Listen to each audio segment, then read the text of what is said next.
I'm going to show you how one plugin can stop you overproducing, over-processing, and essentially stop you adding more and more things to your mix or to your track when you're producing. Because that's basically what we all do. We all think it needs more to make it better. Where most of the time, most of the top records, some of the most interesting sounding records have got a few elements, but they're all in the right frequencies and you can really hear those elements well. So how do we do that? It's very simple, and all we have to do is we go into our template before we even produce, or if you're mixing, before you even mix. Before you put anything into your template, what you want to do is you want to go to your stereo out, and this is so easy. You need to get yourself a meter, so get yourself the U-lean meter, loudness meter, it's free.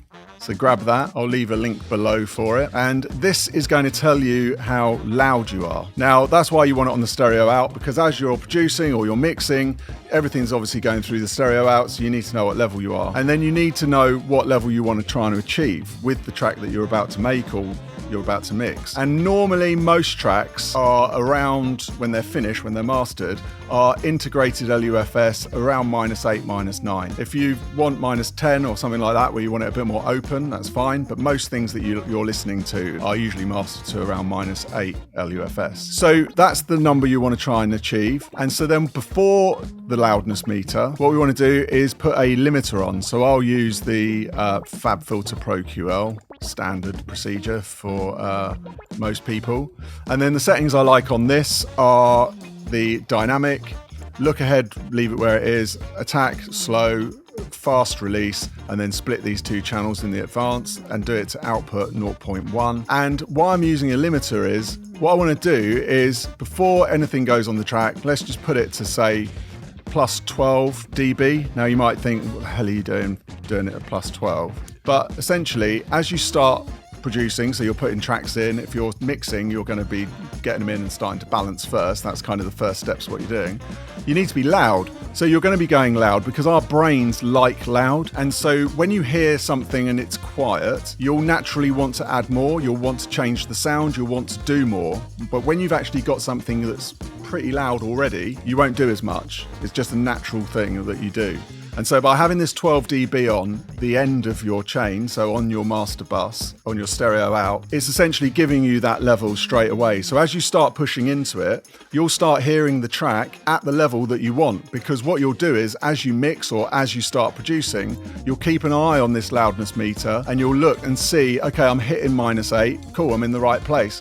As you start adding more and start doing more, you'll then start bringing the limiter down because you won't want to limit it as much. And you'll still keep the same integrated LUFS, but you'll see, okay, I'm going over that, okay, bring the limiter down. You can push the levels in the door as much as you want. They're not going to distort, but it will distort on the stereo out. So basically you want to keep bringing that down all the time and getting it to around -8 LUFS. And so then what you're doing, you're essentially listening to it, how it's going to sound in the real world. And it will give you a really good way of knowing if the mix sounds right, because you'll naturally hear, because you'll be used to hearing commercial music, you can reference it against commercial music and go, oh yeah, I can hear the bass is too much, but my level's right. Okay, I'll bring the bass down a bit. Okay, that's giving me a bit more level, or I need a bit more bass, and so I'm going to have to do something to the tops, or I'm just going to bring the limiter down a bit, and then I'm still getting -8 LUFS. So it's this balancing act all the way through, and you'll naturally get a better sound, because when you've got the kit going and stuff, you won't think, oh, I've got to add something else, to get that level and get that loudness. And that's what you're always going to be chasing. And you'll find that you'll then also not add as much reverbs, you won't add as much delays, you won't be trying to fill the sound as much, because you'll hear it loud and your brain will say it's okay. So essentially it's really simple. All you do is you put the limiter on the end, and you're mixing or producing into the limiter. Keep it loud to start with, bring it all the way down. If you get to 0, then obviously you're going to have to put a gain plugin on to bring it a bit lower. But essentially, you just want to keep it at around -10 to -8 integrated LUFS. That's how it will sound when it's sort of out there. So you'll get more of an idea of how you want it to sound. And it will really help your ears train and learn how to get a good sounding mix and good sounding productions along the way. Because if you know where it's going, then you know how to get it there. If you want my mixing template, completely free, it's in the description. I'll leave a link there for it, so you can grab it there. And if you watch this next video coming up, then it will teach you how to get your vocals to sit perfectly in the mix. If you've got an instrumental and a vocal, it will glue them together. So check that out. Please subscribe to the channel and get my mix template from the description below. I'll see you on the next one. Bye.